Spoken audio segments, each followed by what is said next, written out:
جو یہ پوچھنا چاہتے ہیں ہمارے مہمان جی وہ اس کا تعلق جماعت احمدیہ سے نہیں ہے، وہ ایک عالمی سطح کا سوال ہے کہ یہ عالم اسلام پر جو موجودہ حالات ہیں آج کل، خاص طور پر مڈل ایسٹ میں، خاص کر فلسطینی بھائیوں کے ساتھ جو کچھ ہو رہا ہے،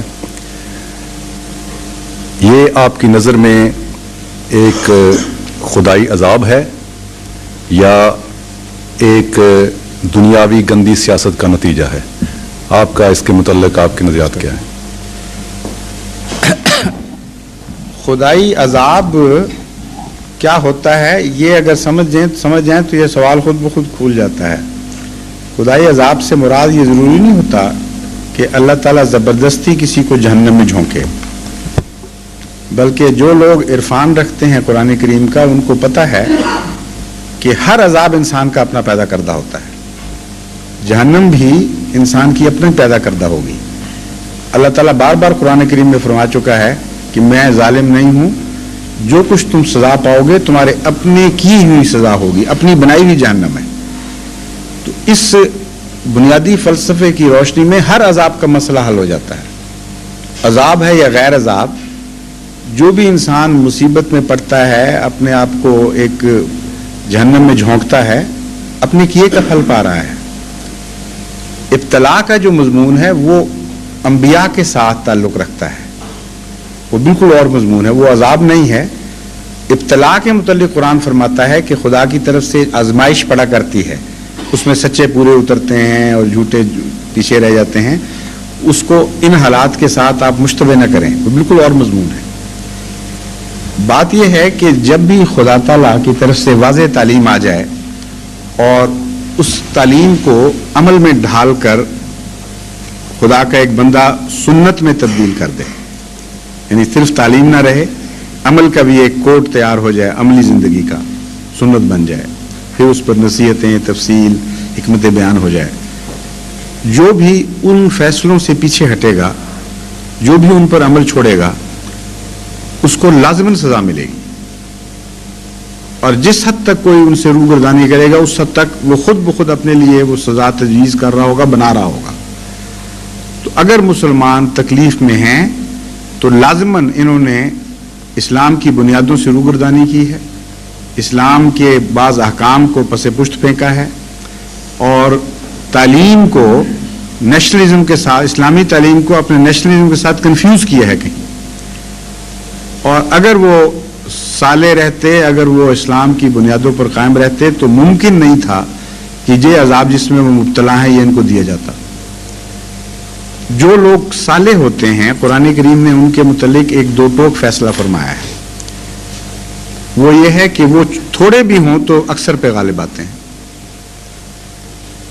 کہیں یہ نہیں فرمایا کہ اکثر صالح ہوں اور تھوڑے بدماش ان پر غالب آ جائیں. ایک آیت میں بھی اشارتاً یہ مضمون نہیں ہے. یہ ہر جگہ فرمایا ہے کہ صالحیت یعنی خدا کے احکام کی پیروی اور اس کے منشا کو سمجھ کر اس پر چلنا اتنی عظیم الشان طاقت پیدا کر دیتی ہے کہ تھوڑے اکثر پر غالب آتے ہیں. فلسطین میں ہم کیا دیکھ رہے ہیں؟ مٹھی بھر یہود ہیں اور کروڑوں مسلمانوں پر وہ غالب ہیں اس وقت، اور ان کا غلبہ دن بدن زیادہ شدید اور ہولناک ہوتا چلا جا رہا ہے. اس قدر کھلے کھلے مظالم کر رہے ہیں، انگلی نہیں اٹھ سکتی اس کے خلاف کسی کی. وہ جو گرے ہوئے بھوکے مر رہے ہیں غریب فلسطینی، اوپر سے وہ بخت ان کے اوپر بمبر سا رہے ہیں، ان کو پہلے بھوک مار رہی ہے، کتے کھا رہے ہیں غریب جان بچانے کے لیے، اور اوپر سے آگ میں ڈالا جا رہا ہے ان کو، اور بے دھڑک ہو کر دلیر بے حیائی کے ساتھ ان پر بمبارسی ہو رہی ہے. کوئی دنیا کی طاقت ان کے خلاف نہیں اٹھا رہی انگلی. وہ تو خیر دشمن ہیں اسلام کے. مسلمانوں میں سے کون سی طاقت ہے؟ سعودی عرب نے کہاں بیان دیا ان کے حق میں؟ بتائیے کہاں کہا ہے کہ ہم اے ویکس اب استعمال کریں گے اپنے اور ہم حملہ کریں گے اور سزا دیں گے ان ظالموں کو جو مسلمان بھائیوں پر یہ ظلم کر رہے ہیں. انگلی کا اشارہ الگ رہا، زبان ہلی تک نہیں کسی کی، چپ بیٹھے ہوئے سارے. اور پھر یہ کہنا کہ خدا کا عذاب ہے اور ہم بیچارے مظلوم مفت میں بیٹھے مارے جا رہے ہیں، بالکل ظلم اندھیر نگری ہے. اندر سے کھوکھلے ہو چکے ہیں، کوئی اسلام باقی نہیں ہے. سچا اسلام ہو تو ممکن ہی نہیں ہے کہ تھوڑے لوگ زیادہ مصلحین کو اور سچوں کو برباد اور ذلیل اور رسوا کر کے رکھ دیں. رسول اللہ صلی اللہ علیہ وسلم کے زمانے میں جب پہلی دفعہ جہاد فرض ہوا تو اس وقت خدا نے یہ وعدہ کر لیا تھا کہ جہاد میں کمزوروں پر فرض کر رہا ہوں، لیکن اس وعدے کے ساتھ کہ کمزور ہونے کے باوجود خدا تعالیٰ تمہیں غالب کر کے دکھائے گا. جہاد کے ساتھ ایک وعدہ خدا کا شرط مشروط ہو گیا، اس کا جز بن گیا ہے.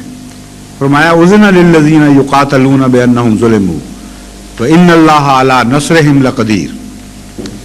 اجازت دی جاتی ہے ان لوگوں کو جو جن کے خلاف تلوار دیر سے اٹھائی جا چکی ہے. یقاتلون پہلے سے دشمنوں پر حملہ آور ہے، اب اجازت مل رہی ہے.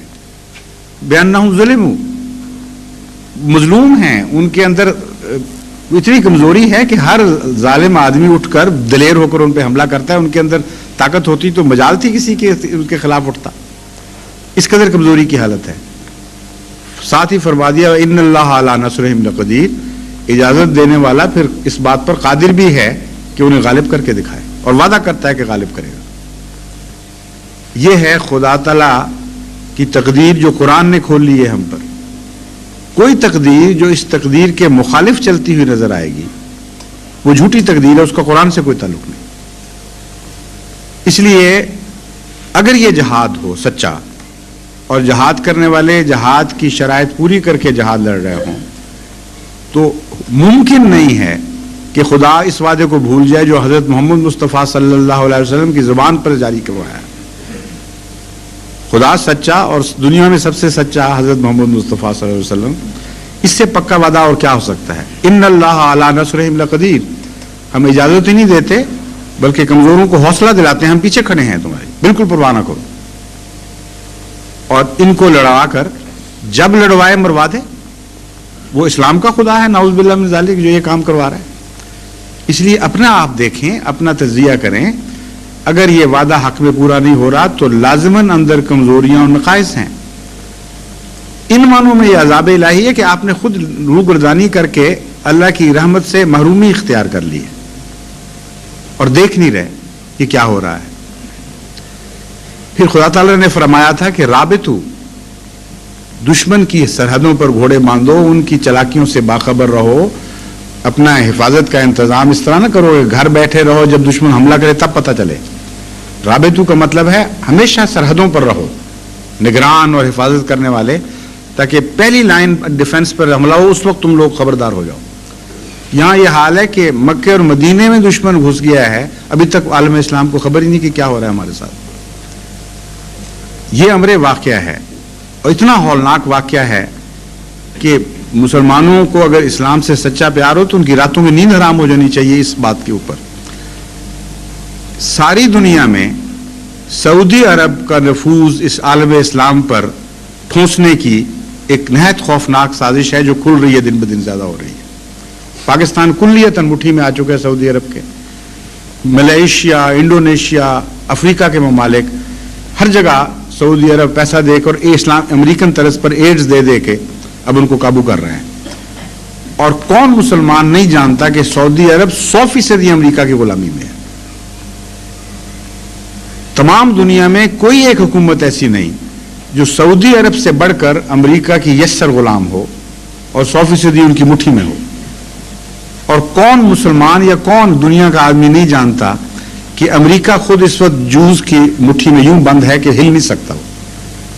ان کی انٹرنل پالیسی، ان کی فورن پالیسی، ان کی فائنینشیل پالیسی، ان کے تمدن، ان کے معاشرے پر 100% اس وقت یہودی قابض ہو چکے ہیں. پالیسیاں ان کی بنتی ہیں اسرائیل میں اور وہ ٹھوسی جاتی ہیں. ریگن جب ننگا ہوا ہے تو صاف پتہ چلا کہ یہ تو امریکہ کا تو یہ حال ہے کہ اتنا بڑا ملک ہو کر ایل سلواڈور وغیرہ ان ممالک میں سازشیں کرنے کے لیے یہود کے تابع بنا ہوا، ان کی مدد سے کام کرتا ہے. اب بتائیں اس سے زیادہ خوفناک سازش کیا ہو سکتی ہے کہ مکے اور مدینے کو عالم اسلام پر یہودیت نافذ کرنے کے لیے استعمال کیا جائے. آواز مکے اور مدینے سے پھوٹے گی، سارے مسلمان سمجھیں گے کہ یہ ہمارے آقا کی بستی کی آواز ہے، ہم اس کے غلام، 100% سمعنا وأطعنا، ہم نے سنا اور ہم نے قبول کیا. یہی آواز ہوگی جن کو عشق ہے. اور یہ نہیں پتا ہوگا کہ یہ آواز چلی مکے اور مدینے سے نہیں ہے، بلکہ امریکہ سے ایک باز گشت ہے آواز کی، جس کا آغاز ہوا تھا اسرائیل میں. اب اسرائیل جو چاہے گا عالم اسلام سے منوانا، وہ امریکہ کی معرفت سعودی عرب کے رستے سے منواتا چلا جائے گا، اور آپ کچھ نہیں کر سکیں گے. وہابیت کو اس کے ساتھ قابض کرنے کے لیے نہایت ہی خوفناک ایک سازش چلی ہوئی ہے جو کھل رہی ہے، اور اس سازش کو کامیاب بنانے کے لیے ساری توجہ جماعت احمدیہ کی طرف رکھی جا رہی ہے. کہتے ہیں یہ ایجنٹ ہیں، انا للہ، ہم ایجنٹ، اور امریکہ کا غلام ملک پاکستان بیچارہ وہ ایجنٹوں کو نیست و نابود کرنے کی کوشش کر رہا ہو. اور جو کھلا ایجنٹ ہیں ان کی غلامی کے اندر دن بدن آگے بڑھتا چلا جائے. اتنی سی بات بھی کسی کو سمجھ نہیں آتی، مجھے سمجھ نہیں آتی، پھر کیا ہو گیا عقلوں کو. یعنی آپ غور کریں کہ امریکہ کی مرضی کے خلاف آج پاکستان کی موجودہ حکومت ایک لمحہ کے لیے نہیں جی سکتی. 100% ضیاء صاحب لٹکے ہوئے ہیں امریکہ کے ساتھ، افغانستان کی وجہ سے، دوسرے مسائل کی وجہ سے بالکل یوں مٹھی میں بند ہیں. اور اتنے بڑے فیصلے جماعت احمدیہ کے جو خلاف ہوئے ہیں، یہ امریکن بلیسنگ کے خلاف بغیر ہو سکتے تھے. امریکہ چاہتا تو مارشل لا کے بعد پھر ڈیموکریسی میں جا سکتے تھے. یہ فیصلے پہلے سے زیادہ سخت ہو کے داخل ہوئے ہیں. اور ہر دفعہ جب اسٹیٹ ڈپارٹمنٹ کو ہم نے کہا، احتجاج کیا، ہم نے کہا ہم جان رہے ہیں کہ تم لوگوں کی شرارت ہے ساری. اب پتہ چل جائے گا جب مارشل لا ہٹے گا کہ یہ بدماشی جو ہو رہی ہے یہ بھی ساتھ ہٹی ہے کہ نہیں. اس وقت ہمیں سمجھ آ جائے گی. ہاں یہ کریں گے، وہ کریں گے. جو پیکج ڈیل کروائی ہے امریکہ نے اقتدار کے انتقال کی، اس میں اس 8th امینڈمنٹ میں یہ شامل کیا، اور پہلے سے زیادہ سخت شکل میں شامل کیا ہے. اس لیے ان کو پتہ ہے کہ اسلام کا ہمدرد سچی جماعت یہ ہے.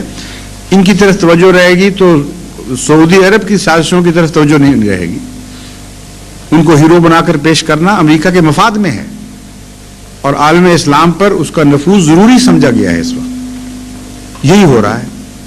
اب بتائیں، اس جماعت احمدیہ کو نکال دیں بیچ میں سے تھوڑی دیر کے لیے. یہ جو اتحاد ثلاثہ ہے اس کو توڑ کے دکھائیں، یہ کہاں میری بات جھوٹی ہے. کیا یہ واقعہ ہے کہ نہیں کہ سعودی عرب کی موجودہ رجیم 100% امریکہ کی غلام ہے؟ اور کیا یہ واقعہ ہے کہ نہیں کہ امریکہ 100% یہود کا غلام ہے؟ ان دعووں کو توڑیں تو میری بات ٹوٹے گی، ورنہ نہیں ٹوٹتی. اس لیے ایسی رجیم کا عالم اسلام پر قبضہ جو یہود کے پنجوں میں جکڑی ہوئی ہو، اس سے غافل ہونا اور پھر اسلام کی محبت کا دعویٰ کرنا، یہ مجھے سمجھ نہیں آتی ہے کیسی بات ہے. یہ رابطوں کے خلاف ہے. اسی لیے عذاب جس کو کہتے ہیں یہی ہوتا ہے، اپنے ہاتھ کا بنایا ہوا. عالم اسلام نے سوچا ہی نہیں کبھی کہ ہم دیکھیں دشمن ہمارے خلاف کیا سازش کر رہا ہوگا، کیا کیا اقدام کر رہا ہوگا. انٹیلیجنس ان کی ہمارے اندر گھسی ہوتی ہے. ہم نے اپنی کوشش نہیں کرتے کہ ان کے اندر آدمی بھیجیں، وہاں سے پتہ کریں کہ کیا سازشیں ہو رہی ہیں. نتیجہ نکلا ہے کہ گھروں کے اندر داخل ہوا، روحانی گھروں میں داخل ہو گیا دشمن، اور ابھی تک بحث ہیں. جس طرح ایڈ کا وائرس ڈیفنس سسٹم کے اندر ڈوب جاتا ہے، نعوذ باللہ من ذالک، خدا کرے ایسا واقعہ نہ ہو، لیکن قریب قریب ویسا پہنچ گیا ہے. لائف فورسز جو دل کا مقام رکھتی ہیں، جو بنیادیں رکھتی ہیں زندگی کی حفاظت کی، ان کے قریب تک تو دشمن پہنچ گیا. تو یہ جو شکل ہے اس کو آپ الہی عذاب کے نام پر پیش کریں تو مجھے اس لیے یہ پسند نہیں کہ پھر بھی امت محمد مصطفیٰ صلی اللہ علیہ وسلم کی امت ہے. اسی امت کی زندگی سے ساری دنیا کی زندگی وابستہ ہے. اس لیے میں یہ پسند نہیں کرتا کہ یہ لفظ بولوں. اس لیے میں یہ کہتا ہوں کہ اپنی شامت اعمال کا عذاب ہے، جس کو قانون قدرت پھر جاری کرتی ہے اور اس میں رحم نہیں کیا کرتی.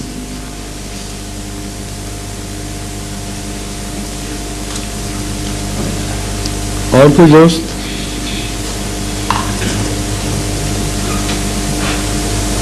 جی فرمائیے.